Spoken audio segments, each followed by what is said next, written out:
তুই আমাকে ছেড়ে দে, তুই আমাকে মারিস না, তোকে আমি ভালো করে বলতেছি, তুই কিন্তু আমাকে কোনোভাবে মারিস না, যদি মারিস তুই কিন্তু বাঁচতে পারবি না, বংশ আমি নির্বংশ করে দিব বলে দিলাম। আজকে তো আমি তোকে কোনোভাবেই ছাড়বো না, তুই আমার ভাইকে মেরেছিস। আরে তুই ভুল ভাবতেছিস, আমি তোর ভাইকে মারি নাই, তুই শুধু শুধু আমাকে ভুল ভাবতেছিস। তোর ভাইকে আরেক মাম্মি কিলার মেরেছে, আমি মারি নাই। আমি এত কিছু জানি না, আমি জানি তুই মেরেছিস আমার ভাইকে। আরে খুনি কাদের তুই? হ্যাঁ আমি, এখন আমি তোকে মেরে দেব। তুই আমাকে কেন মারবি? তুই আমার ভাই মাম্মি কিলারকে মেরেছিস, আর আমিও তোকে আজকে মেরে তার প্রতিশোধটি নিয়ে নিব। এরপর যা কিছু হলো তা দেখার আগে তুমি যদি সত্যি আল্লাহকে ভালোবাসে থাকো তাহলে চ্যানেলটি সাবস্ক্রাইব করে ভিডিওতে একটা লাইক করে কমেন্ট বক্সে আল্লাহর নামটি লিখে যাবে। আরে কই পালাইতেছিস? তোরে তো আজকে আমি আরেই ফেলে দিব যতই পালা। মাওলানা সাহেব, মাওলানা সাহেব, জিঞ্জিরওয়ালা মাওলানা সাহেব, আমাকে এই কাদের হাত থেকে বাঁচিয়ে নিন। আরে তুমি একে মারবে কেন?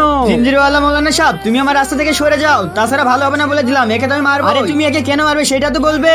আরে এ আমার ভাই মাম্মি কিলারকে মেরেছে, আর এর যদি কোনো ভুল করে থাকে তাহলে তুমি তাকে শাস্তি দিবে কেন? শাস্তি দেওয়ার জন্য তো উপরে আল্লাহ তাআলা আছেন। জিঞ্জিরওয়ালা মাওলানা সাহেব, আপনি ঠিক বলেছেন।